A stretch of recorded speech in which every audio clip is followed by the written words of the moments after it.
What up, everybody? Welcome back. I'm your host, JP. This is my co-host, Josh. Hey, everybody. This is another episode of the FilmBros podcast.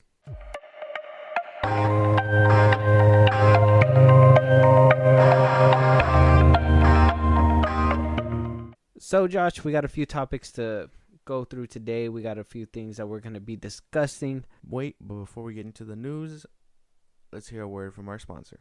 Today's episode is sponsored by ZippyStream. If you are wondering how we make money to run our podcast, it's all because of this innovative platform. Here at FilmBros Podcast, we absolutely love using ZippyStream. It's the easiest way to convert listeners into an email list, but best of all, they find us sponsorship so we can keep making money doing what we love.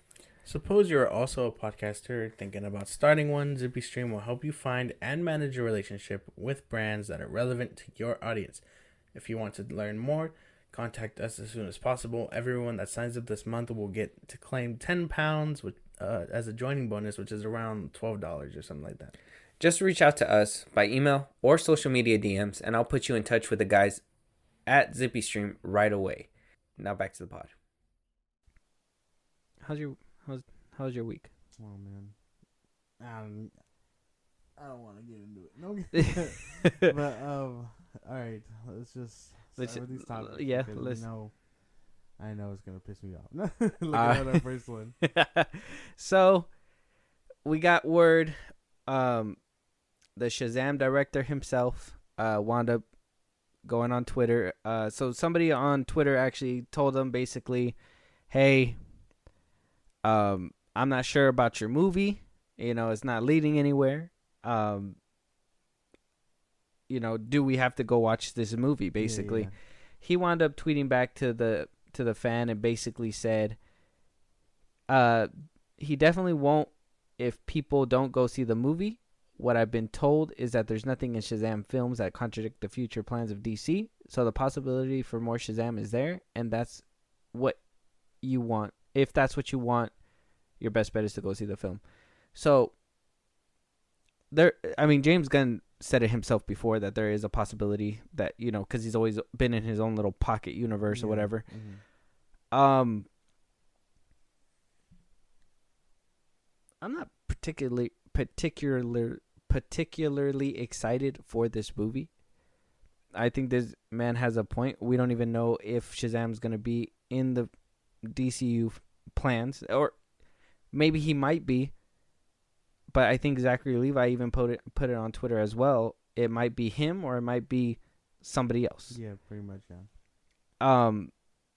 All this uncertainty that's, shrouded the DC universe as of right now, it's always been uncertain before. Mm-hmm. We always got issues with all kinds of DC movies, the Snyder problems, and then real DC fans, Snyder fans, and then you got the Joker fans in the corner, you know what I mean, that only like Todd Phillips' Joker. Then you got now a little group of Robert Pattinson fans, you know what I mean?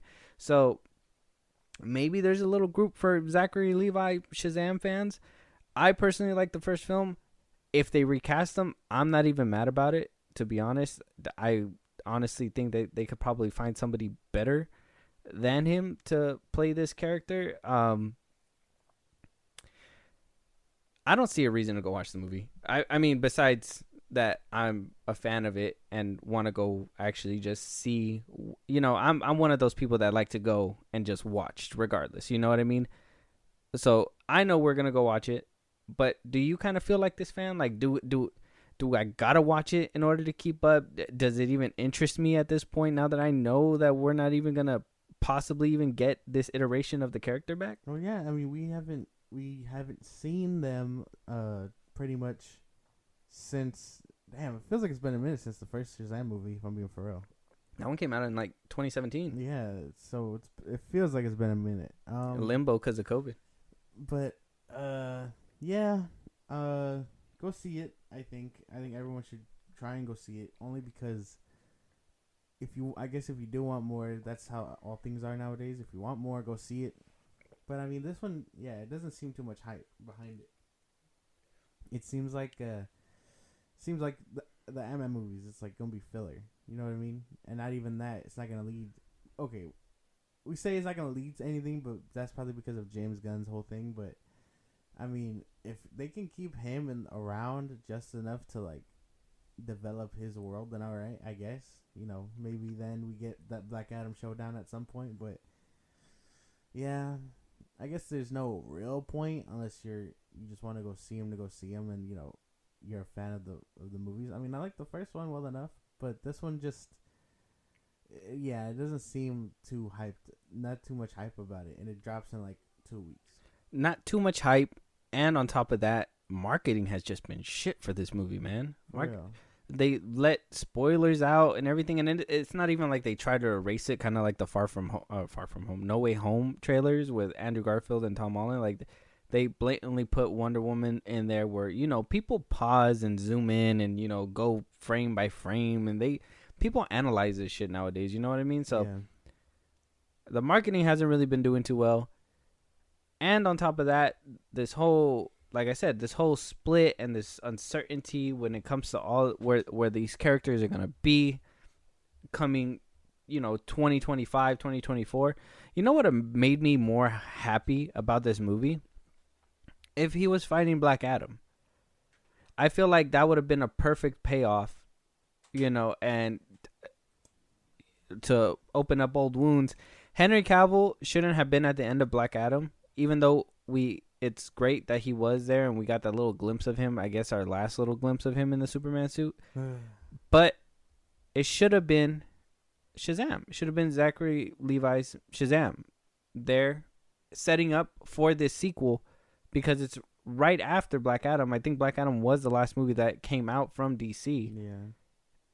Setting up for this movie, and people would have at least went to go watch it for the payoff. Mm-hmm. You know what I mean? But in this movie, there's no payoff to be given. There's no build up. There's nothing. It's just another Shazam movie in a list of DC films that people didn't even really watch.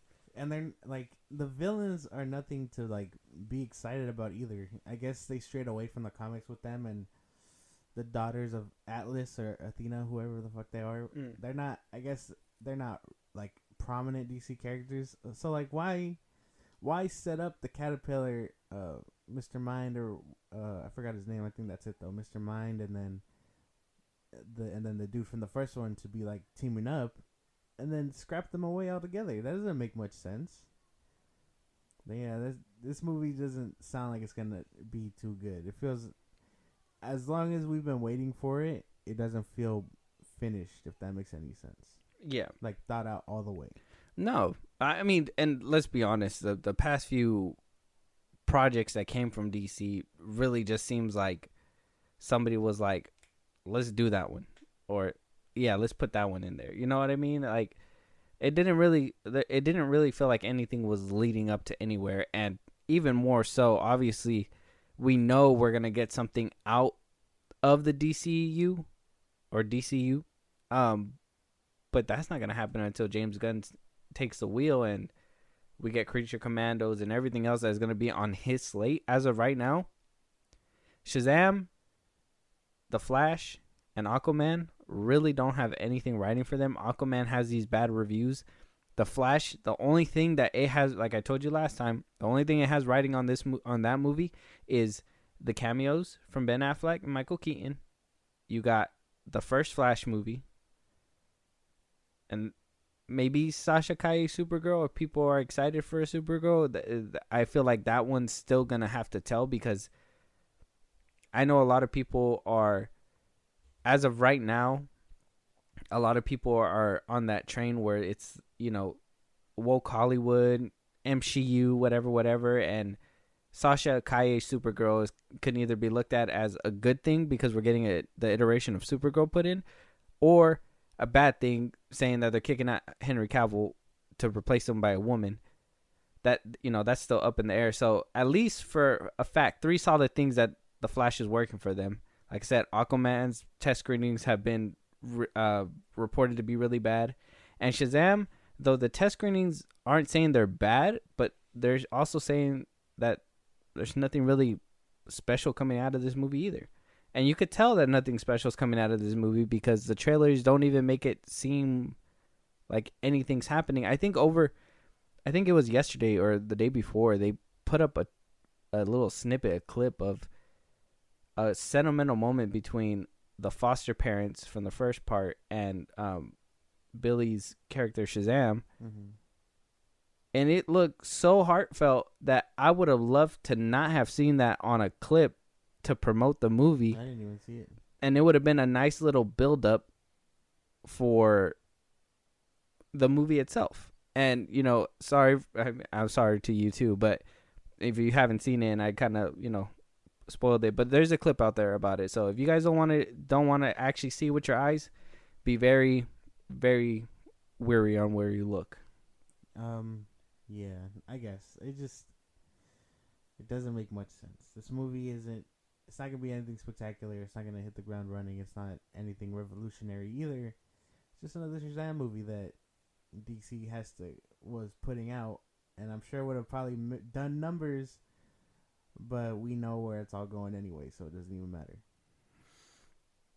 Yeah, it would have done numbers if it was in the, you know, if it was in a actual stable cinematic universe. The thing is that this universe has not been stable since the jump. I blame Warner Brothers. They always want control, and you know, they had a good thing going and hit the eject button when it wasn't the outcome they wanted, and now we're in this warpy, weird transition period that, you know, and it sucks because this money might be the money to fund, I think you said this last time, to fund James Gunn's DCU. You know what I mean? This is the money that's supposed to be used for that. But nobody's going to want to, you know? So that's the problem. No one's going to... How can you expect to get movies and things successful from James Gunn and stuff when you can't really see these movies and be like, you know what, yeah, I want to support these. You know what I mean? Like, I think I got into an argument with somebody. It wasn't an argument, but it was over on Twitter, and like I said what I said, which was the whole point about how can you expect him to get any funding for these movies when people won't go see the movies because no one knows that it's not gonna matter in the end. You know what I mean? It only matters to them because it's their money and they get to use it for future things. Yeah. And they were like, "What do you mean?" And I was like, "Well, how else do I explain it? Money. If you movie make money. If money can be used to make more movies." And I forgot what they said, but they said something smart, and I was like, no, that's not how that works. Obviously, they're gonna use the funding from that movie for more movies. And then I forgot what else happened, but they dropped the thread immediately, and I was like, exactly, because you can't really expect to bank off of these things when they're not going anywhere, and then James Gunn his slate looks how it looks. So yeah, James Gunn's slate didn't really, in my opinion, wasn't really moving. But I mean, for some people it looked groundbreaking, but for me, I was just more like, who are these characters, and why wouldn't you start off with characters that people know? I don't know. That's just me. I'm not in the chair, but good luck to Shazam. I know we're obviously gonna watch it. We'll give you guys a review. Yeah, if you guys want to watch it, go out there and support the movie. But I mean, it don't look too good. It don't look too good for Zachary Levi in this iteration of Shazam. So, and like I said, his comments haven't been helping him out either. So that's probably on him as well. But either which way, moving on, we had the premiere of The Mandalorian on Wednesday. Okay, well, we watched it. I watched it. We'll talk about it a little bit on this one as well, because it's going to kind of jump into what we're going to talk about here. But without spoilers, how did the first episode make you feel? Kind of lackluster for the first episode. They have a track record of really dragging you in and telling you where the story is and stuff for the first two seasons. And then I think even in Book of Boba Fett, like, as much as that one turned out how it did, the first episode really dragged you in and made you want to wait for the next episode. This one kind of started out kind of slow, and then you're kind of like, oh, okay, I guess we're hitting the ground with this instead of starting immediately with everything else. It just, yeah, kind of lackluster, I think. That's how I felt too. I felt like this one was kind of weak. And you're right. Even with Book of Boba Fett, I was kind of, though the first few episodes were kind of boring and they were kind of confusing with the whole jumping back and forth, they did kind of get you excited for what's going to happen. This one did not get you excited for anything. It was cool to see them back. And they did what I basically said they were going to do. They recapped everything on the recap on its own. So, I mean, you guys didn't, if you guys didn't watch Book of Boba Fett, you will be caught up with the recap because they just basically, they're not telling you that you have to go back and watch these shows, which is crazy. But yeah, this one was kind of lackluster. The first two seasons, yeah, they were really thrilling, and maybe we're just being spoiled because they put out this show right when like masterpieces are coming out, you know, like hour-long shows too. Like right now I'm watching The Poker Face. Every episode's like an hour. The Last of Us is like an hour, you know what I mean? And when this one was done, I was just like, that's it? And I looked at the screen, the runtime when I was finished with the episode, and I was just like, man, 37 minutes. I was like, what the hell? We get longer episodes off of regular shows all the time, and The Mandalorian is still going with a half an hour episodes? I'm like, no, that's not enough. And then, I don't know, the beginning was kind of okay. The ending was, I don't know, when they were there at that one city, there's one scene that is not even a spoiler. I just thought it was funny and I was just like, why are they doing this? Is this a bar? And he's like, it's a school. You can't drink here. He's like, I'm going to drink here. It's a bar. I was just like, yeah. I don't know. Not a very good start for The Mandalorian coming out the gate, especially for season 3, which everybody was excited for this season. I think if they wouldn't have gotten back Grogu so soon, I think this season could have been a little bit more exciting from the jump. Yeah, maybe. I don't know. It's just starting from where they started. It was kind of weird because you get the whole, the whole thing without going too much into spoilers. But it's just, it's not working out. Hopefully, the second episode does better, and they redeem themselves. But for now, I mean, the first episode don't sit right with me. Not for now. Yeah, kind of weird. But Jon Favreau, he wound up coming out on a podcast called Sky Talkers, and basically kind of gave us a look on how the timeline looks for The Mandalorian. So when the first season of The Mandalorian came out, it was supposed to be right after Revenge of the Sith, right? Maybe like a year or two after Revenge of the Sith, I believe. What? No? Am I wrong? Yeah. Wouldn't it? You mean 5 years after the events of the third Star Wars movie. Oh, Return of the Jedi, yeah, not Revenge of the Sith. Like, what are you talking about? No, you're right. Return of the Jedi. And that the first 2 seasons were the span of many years, which is kind of weird because it didn't feel like that. It felt like events were happening right after another. Yeah. That's kind of weird, right? I hate, this is what we were talking about with Andor. And then it says, furthermore, he wound up talking about the Book of Boba Fett series, the episodes 6 and 7, and that was 2 years. What the fuck?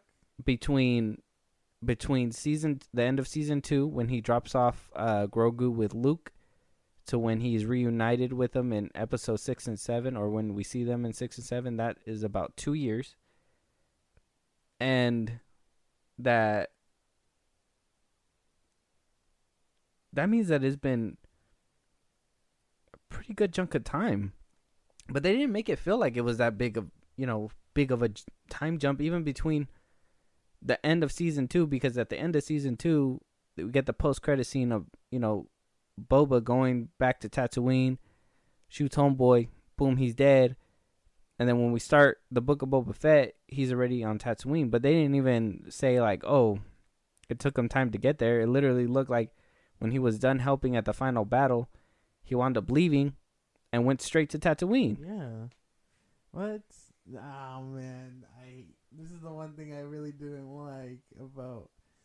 Like, I love Star Wars, but man, their timeline can be very messy, and this doesn't look like the case at all when things go wrong. When they're mapping out their timeline, they should really, I think they should say this in their episodes or something, like 2 years later or something, so we don't think that okay, it just happened. Because think about it, we just had this conversation with Andor.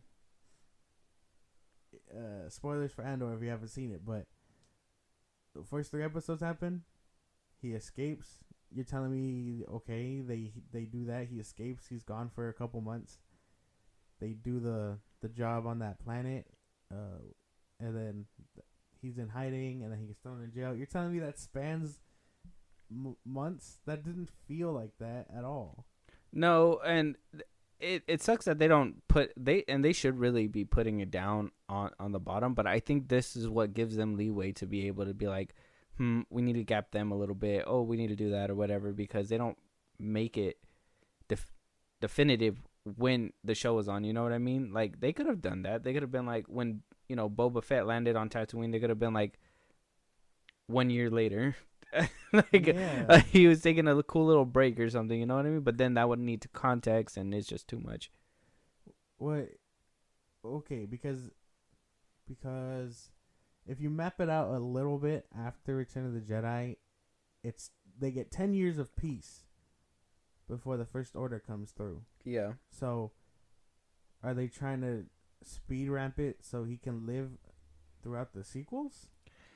I think they're trying to speed ramp it to connect it to the sequels. Well, yeah. And the reason why they're doing that is because they're leaning heavy with the cloning stuff. Yeah. And I think they're trying to bridge that gap and give people context, kind of like what the Clone Wars did between season 2, episode 2, Attack of the Clones, and Revenge of the Sith. That's what they're basically doing. Because even if you guys haven't been watching The Bad Batch as well, The Bad Batch is exploring they just covered that. cloning as well. So I think what they're doing with The Mandalorian is trying to, because they introduced it in season 2, the whole cloning, and they even have the cloning dude within the show too, the one that wears the Camino sigil.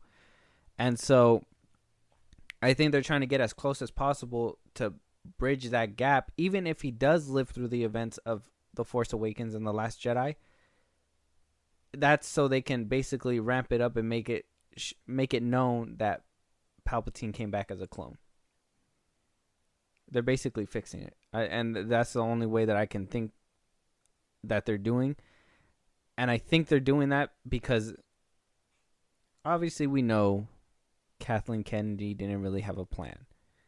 But when she appointed Filoni and Favreau, their job was basically to clean up, make Star Wars relevant again, do all that good stuff. They basically are the ones that are ushering in the new era. So instead of decanonizing like people said the sequel trilogy was going to be, shut your mouth. That's not going to happen. They're not going to fucking decanonize billion-dollar movies. There's no, or million-dollar movies. That's not going to happen. They're just going to build upon it, put context behind it in a different shape, form, or way.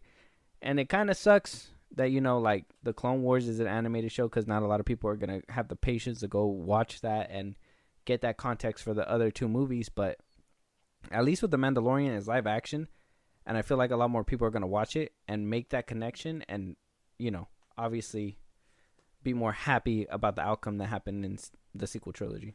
Oh, well, I mean, I'm satisfied with it anyway, and we basically called this when season 2 came out. I know we had our podcast way after that, but like when we were talking about it, it was basically what was happening, because they covered it in The Bad Batch, they cover it in season 2, and then if you want to look at it in Obi-Wan, also spoilers for Obi-Wan, but all those Jedi encased in those things where he was like, so I mean, you can tell that they were using them for a purpose. Mm-hmm.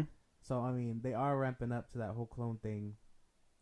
So it all makes sense. To me, it made sense before, but if it helps everyone else get closer to that bridge than I. Hey, calm down. Some people just need to be spoon fed just a little bit, just a little bit. Yeah, I mean, and it makes sense. It makes sense. Though I am a fan of Star Wars and the sequel trilogy, I'm not happy with everything that they did.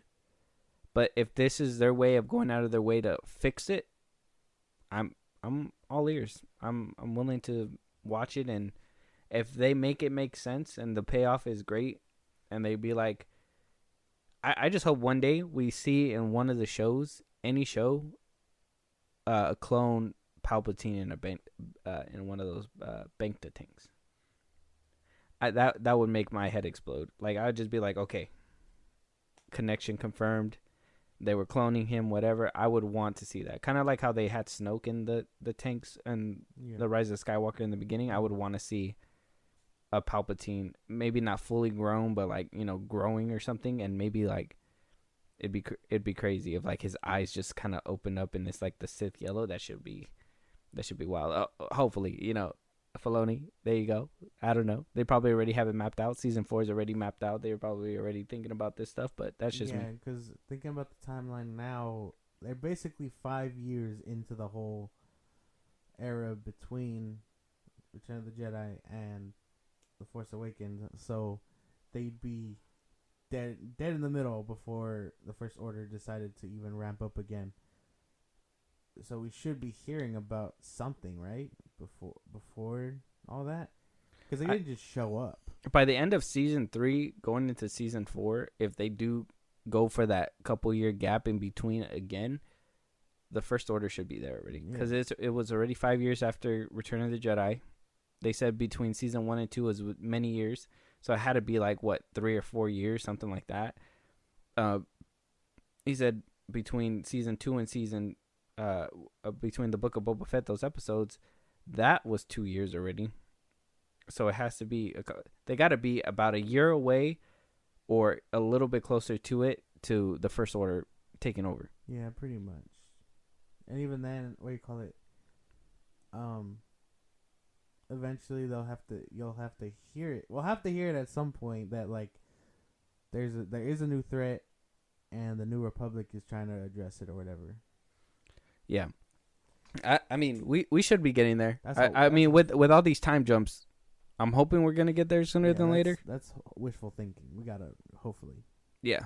So we'll see what happens. Another good thing that we did hear from, Star Wars is that we're getting fucking dope directors. We got I'm going to butcher his name, Kakunda and Alex Garcia Lopez to be directing a couple episodes of The Acolyte, along with a couple other really, really talented directors. So these two are known for movies. They've done Netflix shows. They worked on Daredevil. They worked on Punisher. Luke Cage. Like, they have multiple credits spanning for a while. The Acolyte's going to be one of the best shows. One of the best Star Wars shows. Andor right now is top tier Star Wars. But if we get the Acolyte where it's, listen to me, Old Republic era, fucking immaculate actors. We're getting great actors. The Acolyte is gearing up to be one of Star Wars best. Yeah, and if you're missing the whole lightsabers and stuff, and Andor wasn't for you, which I don't know how, you babies, but I just think, yeah, this one will do it because it covers Sith, it covers Jedi, the Old Republic. Like, this quote unquote should be everything you expect out of Star Wars, quote unquote.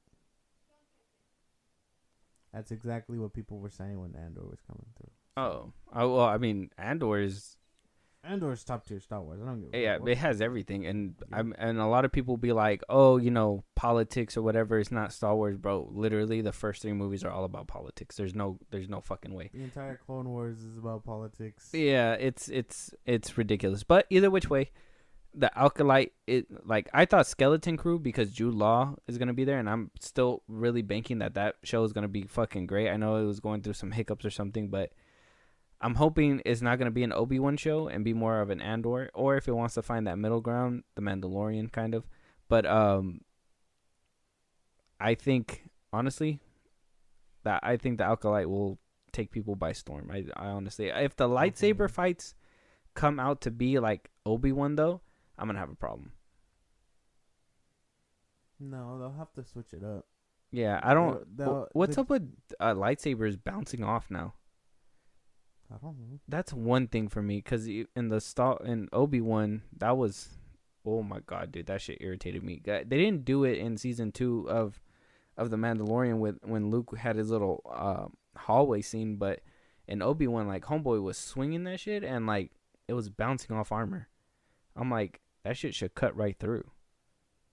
I don't remember. I don't know. You'd have to show me scenes because I don't remember all that. I'll show you later, but there's a few scenes where that happens, and I just hope that they don't carry that out to this show, because if they do, that's gonna like really bug me. No, I'm sure the fights will have to be top tier.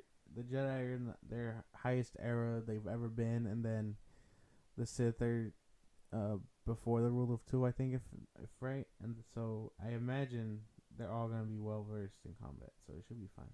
Yeah, if you guys haven't seen the Old Republic clips from honestly the video game, the PC game, the Old Republic, go check those out. That's exactly what you're going to be expecting from the show, if the show delivers the Old Republic Jedi fights that people want.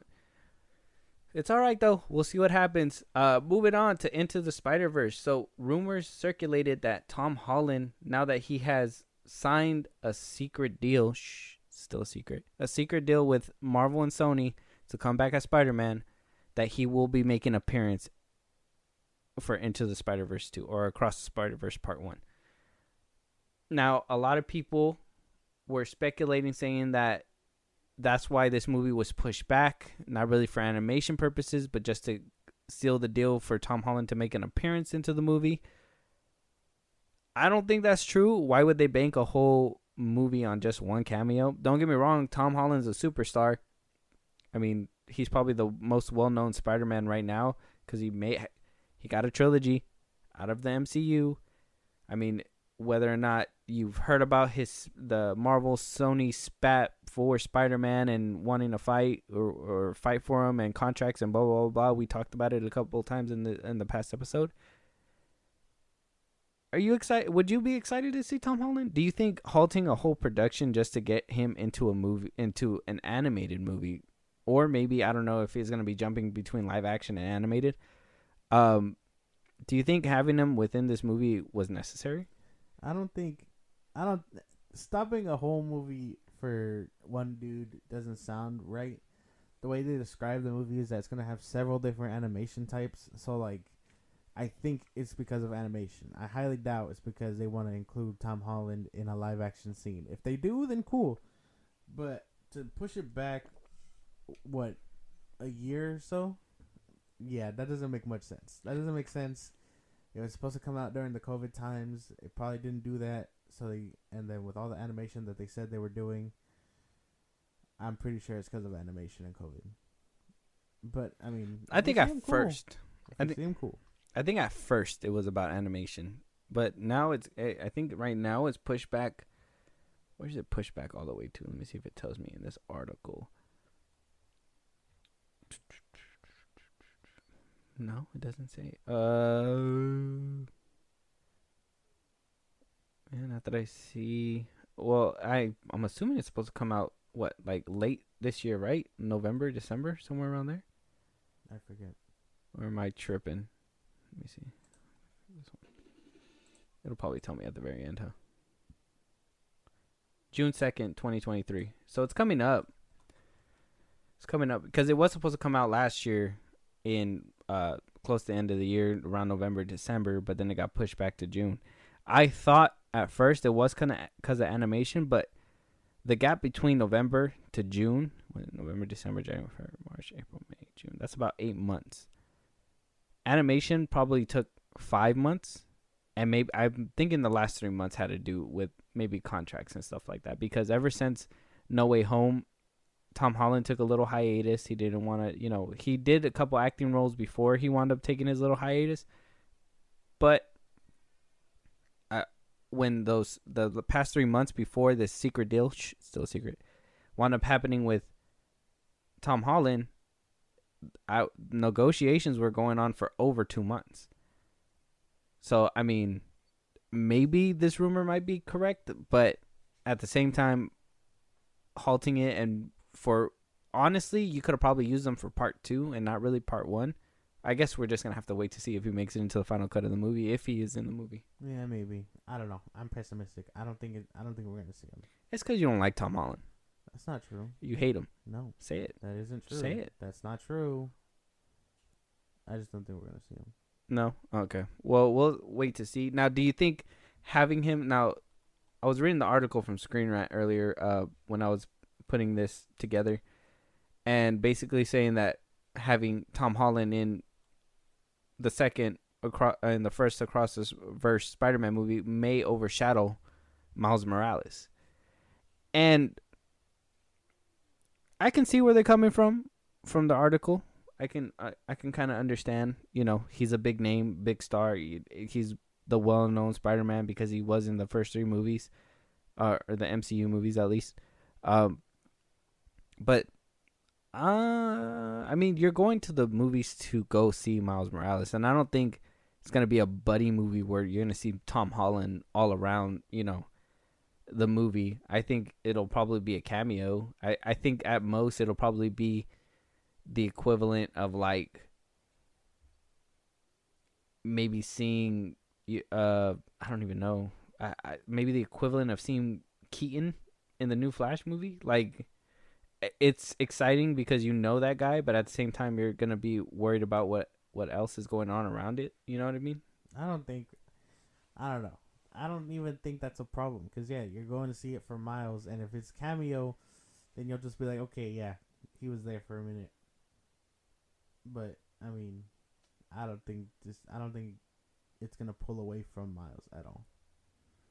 It shouldn't. No. And especially if it's just a cameo, they should not really drag his character or Tom Holland's character longer than maybe like a couple minutes. Because the prominent ones, or from what I can judge, are the prominent ones based off like the Funkos they released.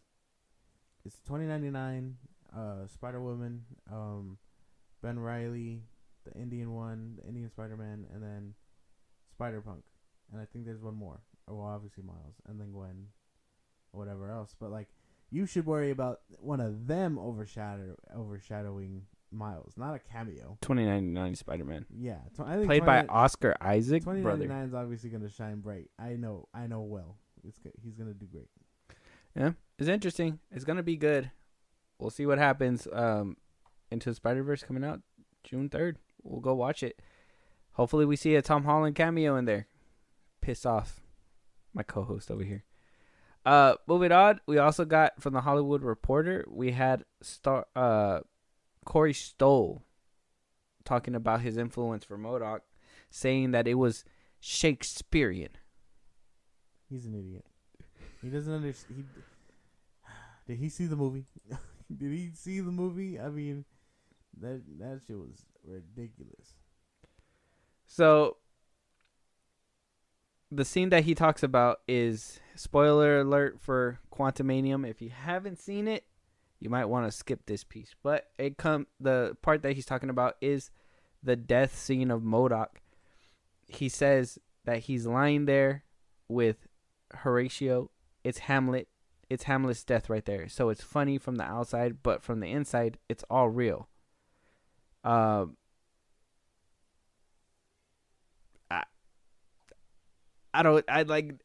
it was funny inside. It should have been funny outside. Homeboy. Well, I mean, I guess I understand where he's coming from because, during that scene, he was like, at least I was able to be, die as an Avenger and, we're buddies now and stuff like that. Like, you can tell in his head it was very askew in the movie that his mental state was just all over the place. Like, he never really was grounded to reality.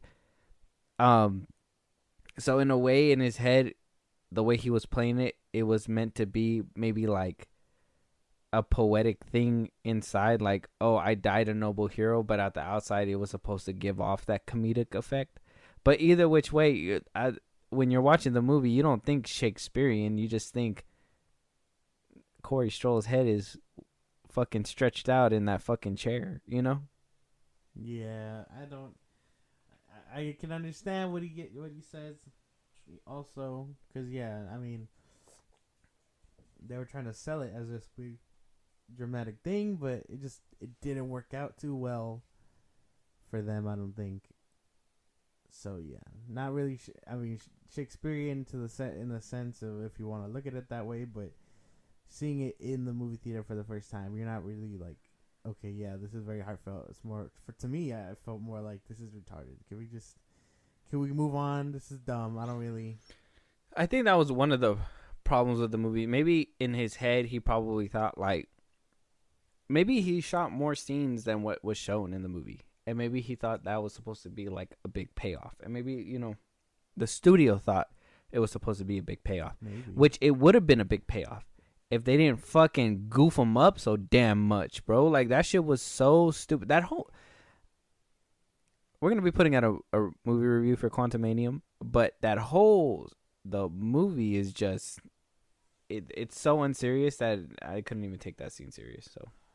Yeah, no, it's a mess, for sure.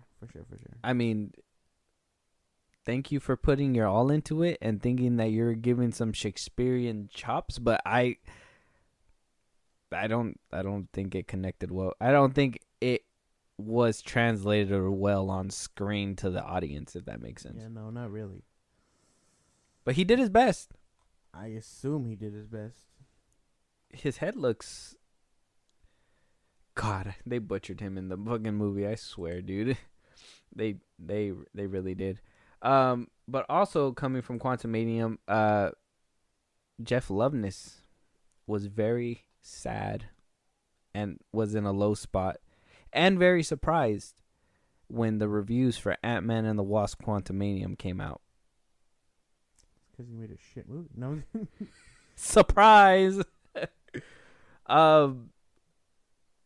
He did. But he says in the quote to the Daily Beast, he says, "To be honest, those reviews took me by surprise." He said, "I was in a pretty low spot. There was no good reviews, and I was like, what the f-? So, like, he says, I'm really proud of what I wrote for Jonathan and Michelle Pfeiffer. I thought it was good stuff, you know, and so I was just dispotent, and I was really sad about it." He goes on to say, I'm like, goddamn, no, the reviews are wrong. I'm right. MODOK is great. He said, watching the film opening weekend, I'm pretty happy with it overall. I think I learned how to take a punch this week. And now that I learned that it's not too bad, I can just get on with making things. Yeah, no. Look, man, this is the same dude that's going to write Kang Dynasty. Take him off the project. Oh, man. If you watch that movie in theaters for the first time, you gotta be blinded by that shit then, like, because you're biased. You have hard eyes for your project. I get that, but you're not gonna tell me that you watch the same movie I watched and tell me that that movie that you made is a masterpiece when not only reviews say it's not, but the box office is telling you that it's not. If it was good, the box office would tell you yes, regardless of what people say on the internet. Even if it had a couple fucking crazy fucking cool scenes with Kang, people would have repaid money to go watch that. Not necessarily for your writing, but for the fucking scene itself. You know what I mean? People go and do that all the time. This movie was a low bar. It was the Ant-Man franchise. It didn't really have to live up to, you know, Civil War. It didn't have to live up to, I mean, people don't like Iron Man 3, but Iron Man 3 or the Avengers, it didn't have to live up to any of that. It just had to be better than the worst Ant-Man movie, and that one came out right before Infinity War. So it's like, why are you surprised at this outcome? Yeah. He's clearly biased. Can't really look at it and not be like, "Yep, this is it. I love it. It's my baby and stuff," because the critics are gonna say it. You know, like you said, the box office said it, and like Marvel movies blow up pretty easily, or they used to blow up pretty easily, I guess. So I mean, you'd know if you really had a banger versus the critics shitting on it. So like, both of them were not doing too well against him. It just makes me fear for Kang Dynasty and then for Namor. Yeah. Scary stuff for real. There's no way. There's no way. But I mean, it's dude, I can't even tell you that review for Ant-Man and the Wasp: Quantumanium coming out pretty soon. Be ready for that, guys. Let him stew in his own. I mean, this movie already got knocked out by Cocaine Bear when it came out on its second week. Its first week, second week for Quantumanium, and Creed 3 is about to blow this movie out the water. So, sucks. It had his little run, but can't stay strong.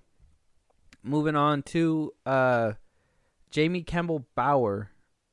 He played Vecna in Stranger Things. He says that he wants to play the Batman villain Scarecrow. He wound up talking to Comcast, and said that he would be open to the role of Scarecrow. That sounds pretty cool. You think so? I mean, I haven't seen Stranger Things 4. I haven't gotten around to it. I gotta watch it. But I mean, seeing his portrayal and the way he acted in there, do you see a Scarecrow within him? Yeah, for sure. I think I can see it. Not just the whole side of Vecna, the supernatural side, which is, I mean, I guess like a nightmare fueled kind of thing, but even when he's out of that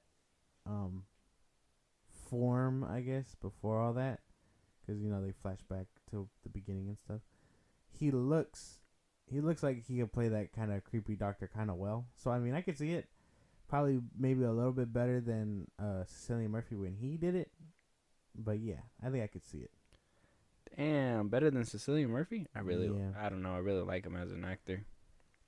And that's a bold statement to say. Cillian Murphy has been acting for many, many years, and I barely heard of this guy from Stranger Things, so You're just gonna have to watch it. You have to watch it for yourself. Maybe I'm smoking, but from what I've seen, I think he could pull off a good Scarecrow. yeah, I got to see his acting chops.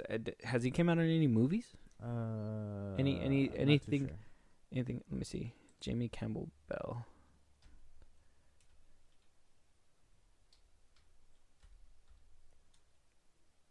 Jamie Campbell Bell. Let me see. Or Jamie Campbell Bower. Let's see. Any movies besides Stranger Things? He was in The Mortal Instruments. Oh, he was in that movie. I remember. Have you seen The Mortal Instruments? He was one of the villains in that one. He was a lot younger though. He was in Harry Potter Part 1, The Deathly Hallows, and in Grindelwald. Sweeney Todd, Breaking Dawn, New Moon. Breaking Dawn and New Moon. Who did he play in those movies? Oh, he was a vampire. Yeah, wasn't he one of the? I think he was. Now that I recall, I think he was one of the bad ones. What is it? The little cult or whatever. Yeah, he was the one on the side, huh? Yeah. Yeah. Okay. All right. Yeah. All right. I remember. I seen him in a couple things. Yeah, but in that role, he was very like just serious. I got to rewatch it. I don't even remember the Mortal Instruments that well either. I'm kind of curious on what he played in Deathly Hallows Part 1 and Fantastic Beasts, the Grindelwald one, the second one. Played two different characters in the same franchise. Crazy, huh? Yeah. Maybe he just didn't have a big enough role in the other one, so they were like, "What?" They probably won't notice. Probably, yeah. But who knows? Well, I'll look into that one later. Watch Stranger Things though, because he shines better there. I think in Stranger Things 4. Yeah. I'll watch it. I'll get around to it eventually. But I mean, we'll see if he winds up coming up as the new Scarecrow in the new DCU. James Gunn, hit him up. Josh is vouching. Josh is vouching. Yeah. It looks. I think he could do really well because already in Stranger Things 4 they play on the whole element of like fear and stuff and that psychological thing, and the way they have him manipulate the characters sounds very on par with Scarecrow already. Mm-hmm. So I think he could do it for real.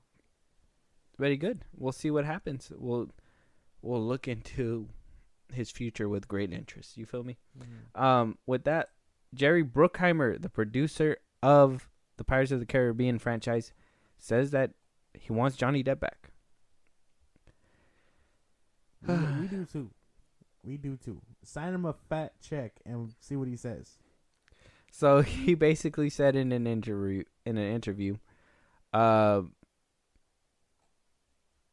Deadline basically asked them of the possibility of Johnny Depp returning to the franchise. And Bruckheimer said he's just so good at what he does, and actors recover from things like this. He's a good individual, and he's a caring individual. He's somebody that you can rely on, and he's just terrific. I think Johnny is an uttered friend and an amazing artist. And again, you go through things in life you wish you hadn't, but he's still a talented artist. He also says he'd love to have Depp back in the role. Last year when he talked to Hollywood Reporter when all this stuff was happening, he said he didn't he was saying the Hollywood Reporter asked him that because there was rumors going around saying that Disney was looking to mend the relationship between them and Johnny Depp to bring him back for another one. He wound up shooting those down, saying that no, nothing like that ever happened. There's no conversations, and that's basically it. So at least we know that Bruckheimer wants to bring him back because they are the ones that basically produced all Pirates of the Caribbean movies from the first to the fifth. Mm-hmm. Though you can, argue which ones are stronger, whatever. I honestly love the franchise. I think Depp really made it his own, and it would be very hard to make a movie. He is what what Robert Downey Jr. is to Iron Man. You know what I mean? Like we see, or Chris Evans to Captain America. You know what I mean? Like he made that role his. To see it on anybody else is gonna be weird. It's not gonna be comfortable. I will be uncomfy in the theater, and yeah, just cut him a fat check, bro. Just cut him a check and bring him back, right? I'm sure eventually they'll have to cut him a check and then apologize formally, but yeah, we want him back too. So y'all better get to signing something. What if they already had negotiations, under the table, secret, and he basically told them like we want a public apology with that check, and the mouse was just like, oh, I don't know about that one. He's like, yeah, you asked for too much, and close the case. But no, I mean, things like that happen all the time, though. Unfortunately, with studios and their actors. But I think Disney might be one of the good ones. And Pirates of the Caribbean aside, I just want to see him in another movie again. We haven't seen him in so long, and that was all because of the whole Amber Heard thing that was happening. And he got booted off every franchise that he was on, and nobody wanted to touch him except for that one perfume. I think it's Dior that stuck by his side and still kept his cologne intact or whatever. Mm-hmm. But I just want to see him in something else already. Like I think the case. What did the case end last year in 22? Yeah, it barely ended in 22, and I think it was the beginning of the year of 22. So hopefully he signs a couple contracts already. Maybe he already started shooting a couple movies, and maybe we'll see him by next year or the following year. But hope so. Honestly, it just sucks that he hasn't been in anything because of all this fiasco. Not just the Pirates franchise, but other things. In anything, he's been absent because of all the shit that happened with Amber. Damn you, Amber. Yeah. Hopefully we do see him again though, because he's a great actor. So. Yeah, we'll see though. Hopefully, as long as Bruckheimer says like, "Hey, I was never on anybody's side. I just want to see him back." I'm more than happy. I wish all the best, and I hope Johnny does come back, not just for Pirates movies, like I said, but just for everything. Also, moving on, Jackman himself coming out saying that he will be playing a double role in Deadpool 3. A double role. I mean, he emphasized before that Deadpool 3 is basically gonna. That's a great shot, by the way. Deadpool 3 is basically gonna expand on the multiverse, right? So him saying he's playing a double role could mean that he's playing a different Wolverine, a dual Wolverines. You know what I mean? Like, coming from the multiverse or wherever the hell it comes from in the cinematic universe. The MCU has done a piss poor job of explaining the multiverse and even showing the multiverse at a grand capacity. Right now, it's still just very baby stuff and whatever. We know about incursions, blah, blah, blah, blah, and yada, yada. But Hugh Jackman coming out saying that he's going to be playing multiple roles kind of gets you wondering what's going to happen in Deadpool 3. Yeah, I mean, you already know it's going to be a little weird. But, that could just mean anything, He could be playing, he could be voice acting for somebody, or he could be doing this, and that. It doesn't necessarily mean we'll see two Wolverines. But I think it's probable. Because, I mean, just thinking about the ideas, I guess, because you'll have him, which I'm sure they'll rip away from Deadpool's universe at some point. Because you kind of have to look at it like Deadpool probably takes place before Logan. So they probably rip him away there or something. Or they bring him back to life. Or however else they do it. And then, he could play another one from, I don't know, maybe the Earth where they kill Charles or something. You know what I mean? Yeah. So, I mean, Charles dies a lot. And I'm sure he has the X-Men in all those universes anyway. So, we could see two Wolverines. But who knows if that's what he's doing. Yeah. I mean, it'd be cool to play two Wolverines again. I mean, we obviously seen it in a Logan already, right? I mean, if they do it again, it's just going to be we've seen that before. Fox did it already, but like, if they make it cool, and this is where like my little fan brain is going off now, because I'm just like, man, what if we see a Wolverine, Hugh Jackman in his actual suit, and then one in his original suit from, the original X-Men movie, you know what I mean? Or what? It's just leather. Yeah, just all leather or whatever. I know a lot of people didn't really like it, but like, it'd be iconic to bring it back. You know what I mean? But that's just where my brain goes, like just seeing different Wolverines or something. But at the same time, I don't want to get my hopes up, because Marvel hasn't really been doing a lot of multiverse stuff. Like, even in the Multiverse of Madness, like, that was supposed to be the big dip into, seeing different universes and blah, blah, blah, blah, blah. And we didn't even get a lot.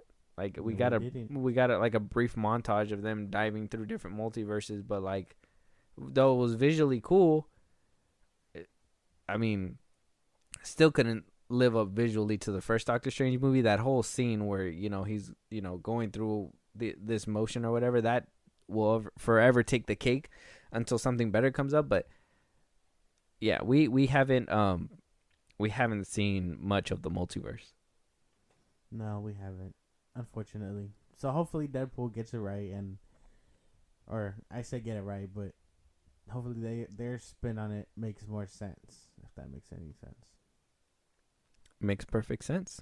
Can't wait to see it. Hopefully Hugh Jackman is playing a couple roles and we see him more Wolverine out of him. And, if this is, quote unquote, his last hurrah, as Logan was supposed to be his last hurrah, highly doubt it. I'm pretty sure they're going to bring him back for Secret Wars. It's going to happen. At some point, yeah. Yeah, my head will explode if Hugh Jackman's Wolverine talks to Tobey Maguire's Spider-Man. Oh, for sure. My head will explode. But we'll see what happens. Deadpool 3 is in the works as of right now, so we will keep you guys updated on what happens. Moving on, Warner Brothers Discovery wants to make the Lord of the Rings franchise and the same bar as Star Wars. DC, Marvel, they're all trying to follow that format. Lucasfilm's done it first. They're going to video games, they're going to TV shows, animation, movies. Everything's an interconnected space. Everybody loves Star Wars, or if you don't, you should. So making a franchise like this, and this is coming from the Hollywood Reporter, to make the Lord of the Rings a franchise like that,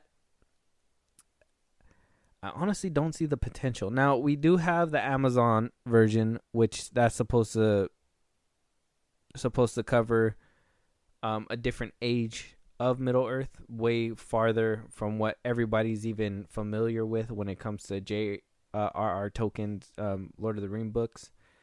But these, since they got the movie right, it's supposed to basically be all in the Middle Earth where that time is set within, the original Lord of the Rings. So they can branch out and do different things. How eager are people to have a Lord of the Rings franchise? I don't know. The thing is that we're in the future, right? And not a lot of people, I don't think a lot of people want to see sword fights all the time. You know what I mean? I don't think a lot of people want, I think people like seeing guns and blasting and, blasters or, pew pew. Even Star Trek does a good job of maintaining its fan base because it's very sci-fi and futuristic. I know you're going to have some people that want to go back to Middle Earth in those times, and I would love to see it, but it's hard to modernize something that's supposed to be ages before. I mean, how often do you even see those movies? And the last movie that we got, I think it was The Last Duel by Ridley Scott, and nobody wanted to see that. No, man. This doesn't make any sense. I don't think this is going to happen at all. The show, I hear the show is decent for what it is. I've never seen it, and then I already don't like this era, so I can't get too behind it. I can't really speak upon it. All I know is that there is an interest because if Game of Thrones can do it, what's stopping Lord of the Rings? You know what I mean? Lord of the Rings has been around longer. Maybe it's because of that hiatus between the movies. There hasn't been anything, and then, the Hobbit movies weren't well received. So, if Game of Thrones can do it, and they're getting their second season of that House of Dragon, or whatever the fuck it's called, maybe this series can do it as well. But they're gonna have to change it drastically, because I think this and Game of Thrones share a couple things in common, like dwarves, elves, and shit like that. They're gonna have to be distinct enough to make it their own, while also keeping it that way. Because what are they gonna do now? They introduce Smaug, which is the dragon, right? Is there more dragons? You know what I mean? Because Game of Thrones' whole thing is dragons, so you can't really have too many dragons running around. I think if they lean more into that maybe dark magic type stuff and like Gandalf and things like that, they could do better. Because I don't think Game of Thrones handles magic like that. But I don't know. I don't see it. Maybe it's just me not being able to, because I seen the one on Amazon and that one was kind of meh to me. Excuse me. 1, 2, 3. That one was kind of meh to me. Couldn't really get into it 100%. This one, I do love the original Lord of the Rings. Could not get behind the Hobbits movies. They were just garbage. They were not good. Yeah, man. I maybe it's just because I've seen the other attempts that they try to take with this series, and it's kind of led me to the point where I'm just like, can this series be profitable after the Lord of the Rings the original trilogy has came out? I mean, the last profitable part of this franchise was when they released the extended cuts, and those are, the first one's like about 2 hours, the second one's about 2 hours and a half, and the last one's a 4-hour movie. Yeah, see, so maybe it's time for a reboot. I don't know. It could be time for a reboot. I think the last one that came out was back in 2006. Yeah, see? It's been over. It's gonna be close to 20 years already since the last one came out. I don't know. I don't see it as profitable like this, like a franchise, simply because we already have things that exist like this, and maybe they just beat it to the punch. But maybe if WB can spin it, kind of like Harry Potter, because I mean those movies don't really have anything competing in with Wizarding World things, if that makes any sense. So I mean, maybe they just have that free range to do whatever they want. Star Wars Space Wizards. What do you call it? And then, well, obviously you said Star Wars and Star Trek, but Star Trek's been around forever, and they just put out 3 recent movies, and then the only thing that I can imagine holding that thing together is the show Picard. Yeah. Star Wars obviously still got the Mandalorian. It's still going strong with Ahsoka and whatever else. And like I said, they just occupy that space for now because Star Trek still isn't doing it as big as Star Wars. So maybe it can be profitable, but they just have to spin it right because HBO Max already puts out the Game of Thrones shit. Yeah, that's true. I mean, it's going to be interesting. I really, with this one, I don't know. Maybe it's just me not being that big of a Lord of the Rings fan. But they did sign a multi-year deal with Embracer Group to bring these movies to life. So it's gonna be a big franchise. They signed a multi-year deal. So they're hoping to squeeze the fuck out of this. And that's just Zaslav trying to, bring up old IPs that people remember so they can make a quick buck. And though it does work at times, I can see what you're doing, Zazzy. And I'm not too happy with it, bro. Like it's ridiculous that you're gonna try to shove more Lord of the Rings down or at least try to put it down the pipeline, but you don't want to, you don't want to come up on that. What is it? What happened with the first Hobbits? That they had a script for the first one, scrapped it, had to rewrite stuff during the filming of the first one, had to rewrite things during the filming of the second and third one, had no plan on where it's going because, to be honest, the Hobbit movies were just one book that they needed to adapt, and they just stretched that shit out for 3 movies. Ridiculous. And so I just don't want to half-baked piece of shit pushed out just so you can make a big quick buck on Lord of the Rings, because I'll go watch it if the trailer looks good and it looks well done. I'll go watch it, but if it's not well done, I ain't watching that shit. Yeah, that goes with anything though. I just pray for you and your franchise because I can't get behind this. Yeah, well, you're gonna watch them with me whenever they come out. So no, I refuse. Yeah. There's no no's here, brother. I can't do this whole thing. I don't know what it is about this era. It doesn't interest me at all. Like I don't give 2 shits about hobbits and dragons. It's not for me.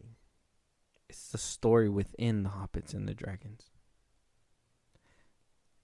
Yeah, uncultured. No, I'm cultured plenty. But let's move on to one more thing when it comes to Warner Bros. Discovery. Okay, it's your people.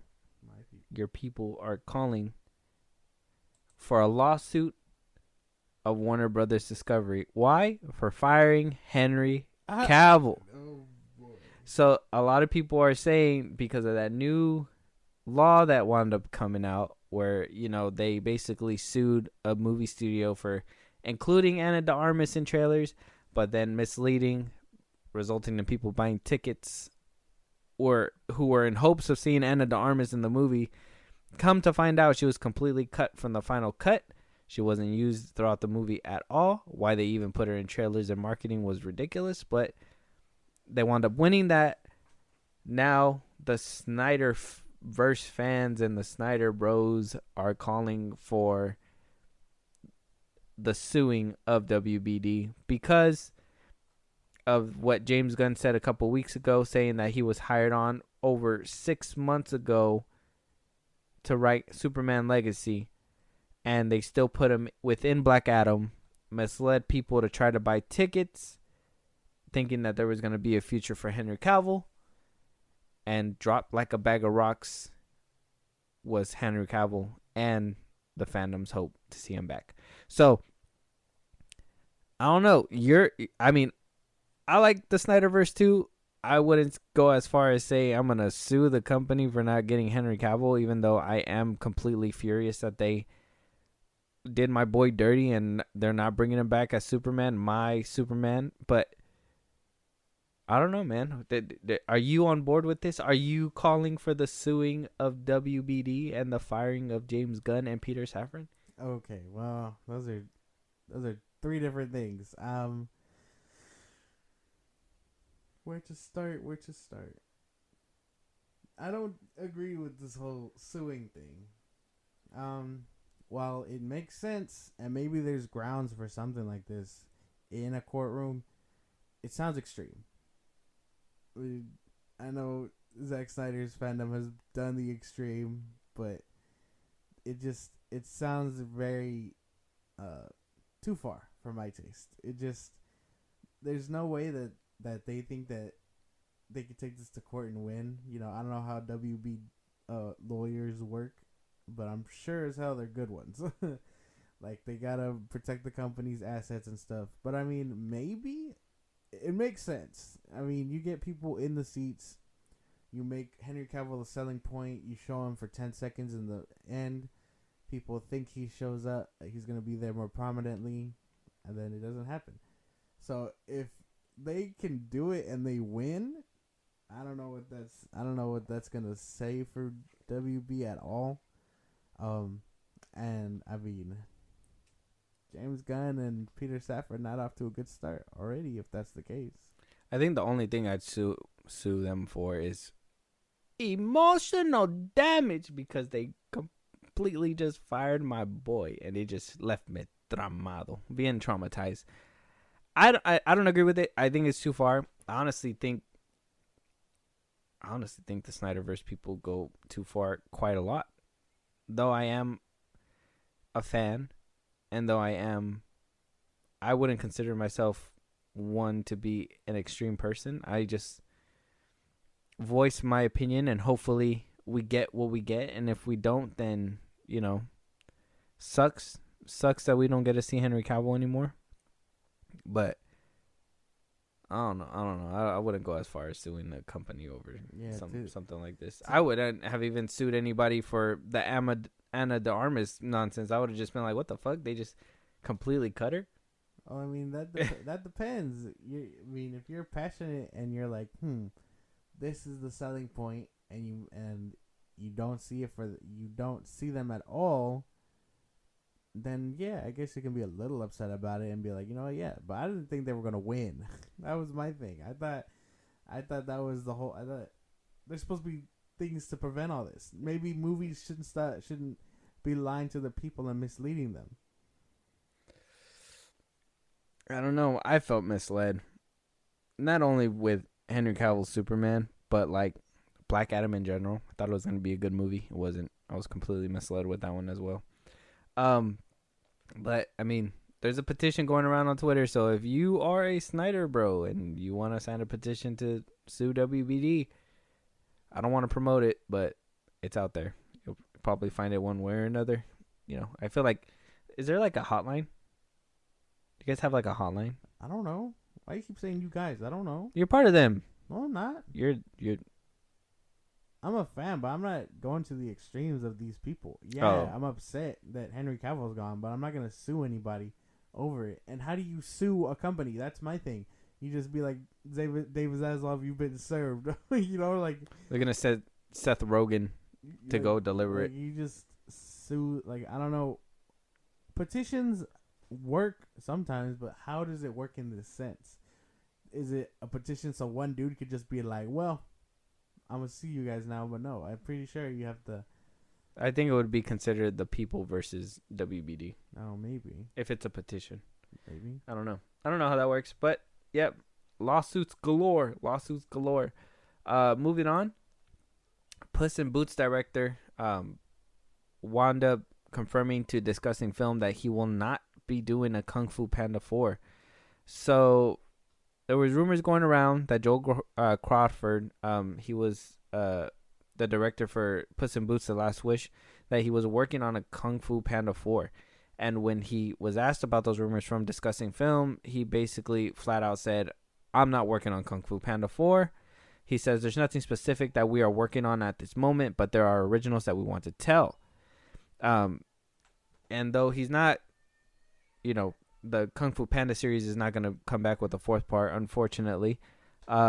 It does say that he said, "Our hope when making Puss in Boots: The Last Wish was to have all audiences fall in love with these characters, and our goal was to continue expanding the Shrek universe. So we would love to keep telling the stories with these characters and even new characters within the Shrek universe." So, kind of sucks. The last Kung Fu Panda was a masterpiece. Yeah, The third, I really like the third one. the third one is like really good. So it sucks that we haven't gotten a fourth part out of it. Jack Black, you need to get on that. I haven't even seen Puss in Boots 4. I think that's something that, or Puss in Boots 2, The Last Wish. We need to watch that one still. I heard that movie's fucking good. It's gonna be coming out on Blu-ray pretty soon. I'm gonna watch it. But did you hear about the Kung Fu Panda rumors? And are you yearning for a fourth part? Yes and no all at once. Because I did like the third one. I liked the way it wrapped up, but I mean, I heard that they were trying to make one, or Jack Black said they were making one at some point, if I'm being correct about that. I think they want to make it a show. The show came out way before the rumors of the fourth one. Oh. I thought Jack Black was teaming up with Netflix to make a fourth. But I don't know where that's at. And then, yeah, I mean, it would be cool because I prefer that franchise over the other DreamWorks ones. So like Over Shrek? well, I like Shrek. I like some of the Shrek. But like How to Train Your Dragon or whatever else, like I prefer the Kung Fu Panda movies. I really like the first one. Skadoosh. And then I like the third one. Second one's kind of to me. I know people say that one's their favorite, but I don't see the appeal too much. But Yeah, me neither. I always thought the second was the weakest out of all of them. But it's not a bad movie. It's not terrible. Yeah, like if I wanted to sit down and watch the trilogy, I will. But I just know that like it won't hold up as well as the other two. But yeah, I mean, I would like a fourth one. That would be cool. If Jack Black isn't doing anything, he's up for it. I know he just got off tour with his band, and then he did Mario, and he just had interviews. You didn't hear, bro? James Gunn casted him as the new Superman. He's gonna be busy. You're dumb. No, I'm being for real. Shut up. Let me just finish my thoughts. Yeah, that would be cool though to have a Kung Fu Panda 4. No Kung Fu Panda 4 coming out for anybody. Not anytime soon. But the good thing is that we are gonna get more entries to the Shrek franchise. Like I said in a couple, I believe there was a couple episodes before, that there is rumors that there is gonna be another Shrek movie coming out, but they just haven't announced it yet. They're waiting for the theatrical run to stop with Puss in Boots, which that's coming to an end pretty soon. I believe it comes out on digital, which is Peacock, on the 10th of March, and I think it'll come out on physical 5 days later. So it's coming soon. Hopefully we get an announcement when it comes to anything Shrek related, because I need Mike Myers back in the booth one time, and Antonio Banderas, and Eddie Murphy as Donkey, obviously, and Cameron Diaz, obviously, but she could be debatable. It's fine, not a big deal. Moving on, the other day on one of the episodes, we wound up, talking about Robert Downey Jr., what he wound up walking out with, and apparently there's a report that came out saying that he wound up making $400 million as his time as Iron Man within the MCU. Were you expecting that number, or were you expecting more or less? I was expecting more. $400 million is a lot of money. It is a lot, but with the way they were saying his cameos and how much he was charging, unless that was all lies, then okay. But I mean, $400 million is a lot of money. They paid him $50 million for his 2012 role in Avengers. Paid him $2.5 million for Iron Man 2, $75 million in 2013 and 2014, which I'm assuming that was for Civil War and for Spider-Man. $80 million for his role in, $33 million for his role in Captain America: Civil War. So the $75 million had to be for Iron Man 3, maybe Iron Man 2. $80 $81 million for 2018 Spider-Man Homecoming and Avengers Infinity War. Damn. That's $75 million for his last film, Avengers Endgame, where Tony Stark died. So he earned around $435 million. Yeah. A lot of money, a lot of money, a lot of money. He made a lot of money. Good for him, I guess. Yeah. Not as I thought he was like $1 billion earner, but I guess it makes sense. If it was in increments of like $2 million for like solo films or something, or $2.5 million or whatever, but then he got like for like the Avengers films, ensembles, little cameos, like he made a lot of money, especially Homecoming, where he was only in there for like 10 minutes, bro. Like, man, the bag was fat for him. I wonder, and we also heard too, like during his time, like he was the most entrusted. He already knew what was gonna happen by the time Endgame came around. Like he had the full script, so everybody else had like little sections missing here and there, whatever, blah blah blah. So they don't know the full story and tell it to people in, you know, leaks or whatever. So Robert Downey Jr. was the fucking man, bro. Yeah, that's crazy. That a lot of money for a role spanning 20 years, like 13 years or so. Yeah. We need to see more of him. I don't know. Would you be excited to see a return to the MCU? No. You think it'll cheapen what happened in Endgame? Exactly. Even if he decided to do multiverse shit, no, it's not gonna work. I thought we were gonna get a glimpse of him in the Multiverse of Madness. I'm glad they didn't go that route though. That would have been cool. I would like to see him back. I'm one of those people that wouldn't mind to have him back.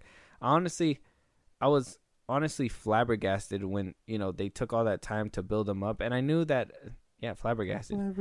I was, what do you call it? I was like flabbergasted to think that they were building him up all the way, and I knew eventually he was gonna have to give up the reins. You know, people get old, and eventually, you know, what you liked a second ago, you're not gonna like.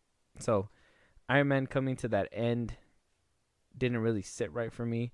And on top of that, they got rid of Steve Rogers too, which I wasn't expecting Chris Evans to check out, you know, from that movie as well. It just seems like, you know, we spent all that time with them, and we could have had more, you know? It would have been nice to have more. You know, Iron Man going up against Kane, stuff like that. Like, I mean, maybe we might get that in Secret Wars, but I don't know. I would have liked a little bit more, in my opinion. Pay this man more money. Maybe a big check will get him to come back. Will it sit right with the fans? Who knows? Some fans. I think some people. But at the same time, I just feel like we'll probably get into this a little bit more on a different episode. But, like, it's going to just show how easy it is to not die in that universe. And it's going to make the stakes even lower. But we'll see what happens. Robert Downey Jr., man, he's fucking made money, bro, off the MCU. But coming down to our last couple topics, we got a new trailer for Peter Pan and Wendy coming to Disney Plus. A classic being revamped again. Now, I've seen some stills. People were already complaining because Tinkerbell in this one. We'll watch it first, and then we'll go ahead and talk about it.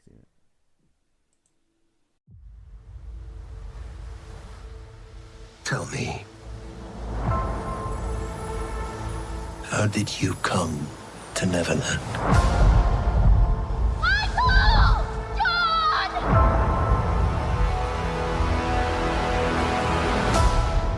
Are you Lost Boys. Every last one of us. But you're not all boys. So? What is this place? It's home. Peter found it. Just like he found all of us. It's like he found me. Peter Pan? Were you expecting someone else?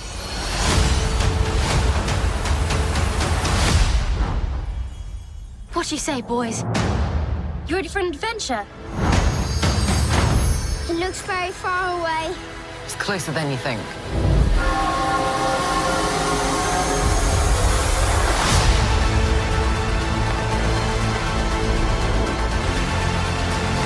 There! Look! love. Perhaps I don't want to grow up. Hold the past in your heart, but where you go from here, it's up to you.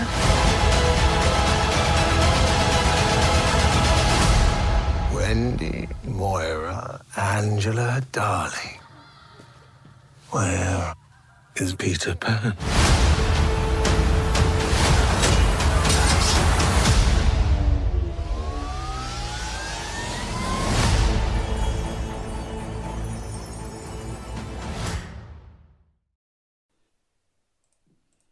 All right. Well, initial thoughts. What you think? That looks pretty good. I liked it. Yeah, that looks alright. They don't look too bad. The action pieces look pretty good, and the CGI looks well done in this movie Yeah. for a Disney Plus show. Really good, Show actually. movie. It's a movie? Yeah, it's a movie. Cool. Yeah. Looks really good though.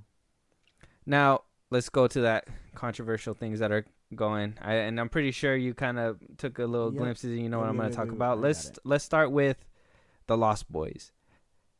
Is there a problem that there's girls within the Lost Boys? Me personally, I say yes. Not because they're women, but just because, as you know, when I was growing up, it's been the Lost Boys. It's always been the Lost Boys. It's it's always been just a group of guys on the island, just doing dumb shit.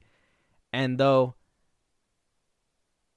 this could just be me. I think women are too smart. I think girls are just too smart. Girls mature faster, So like, I don't think it's hard to believe that girls are on that island just doing dumb shit or wanted to even leave their parents, like how boys would have wanted to. So that's just my nitpick on that one. But I mean, what do you think? No, it doesn't bother me too much. It looks like they might be I don't know, maybe they'll be the smart ones to lead them when Peter isn't there or whatever. That could be true too. Yeah, so not a big deal. Not a big deal to me. No. And then what about, now you obviously seen Peter and you obviously seen Tinkerbell, and those were kind of like the big point of interest when people saw this trailer was, Peter Pan Peter Pan being and Asian. Tinkerbell being black. Yeah, being black. Not blonde hair. Now, it would have been cool to see the blonde hair in real life. I mean, we already got it though with the old Peter Pan, so I'm not really too mad about it. And then we got it a little bit of it in the new one that recently came out, Pan, with Hugh Jackman. So not really too mad about it. I really think it's cool, in my opinion, because it's just so random. And maybe this is me back then too, because I always thought it was just so random that like they live on this island and everything, and they're just a couple white people. You know what I mean? And it's like you wouldn't have thought that they would have been kicking it on an island right there. You know what I mean? I don't know. Yeah. Maybe that was just me thinking that it was out of place since I was younger.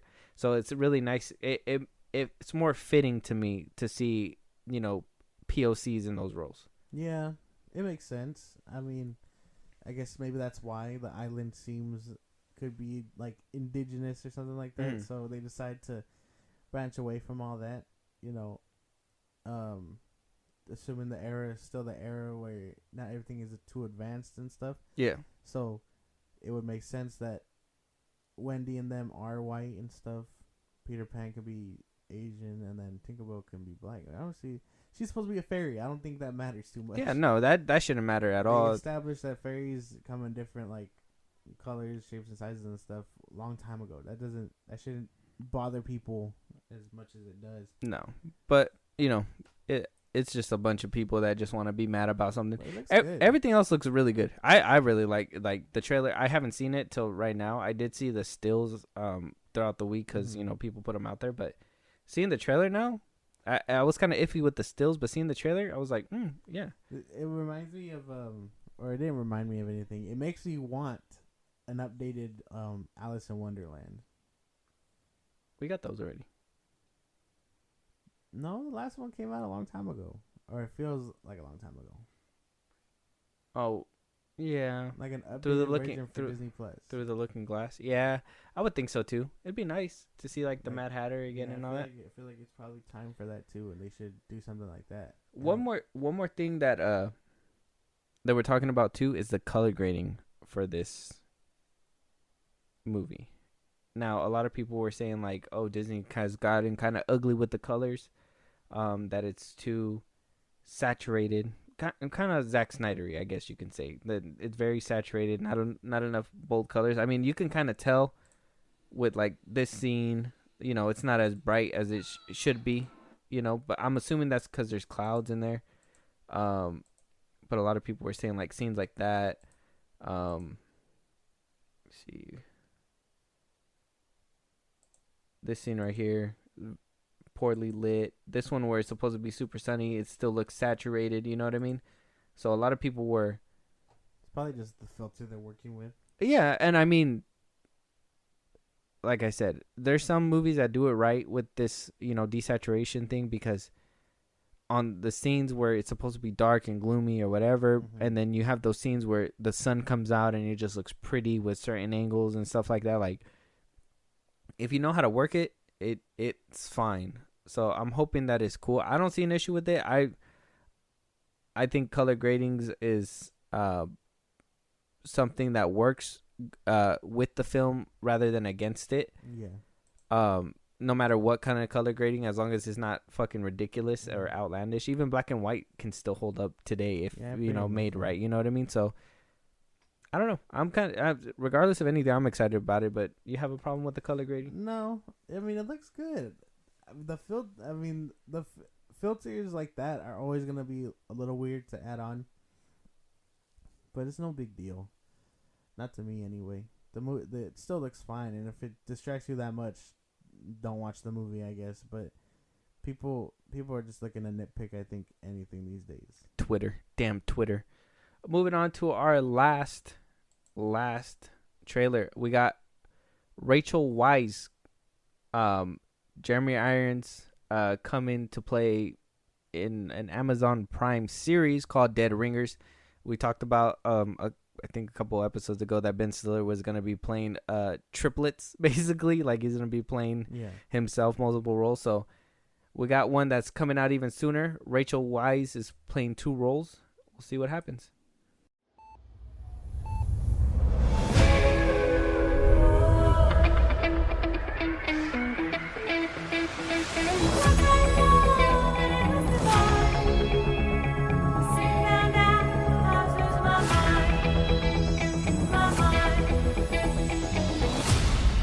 Radicalism always begins with something small.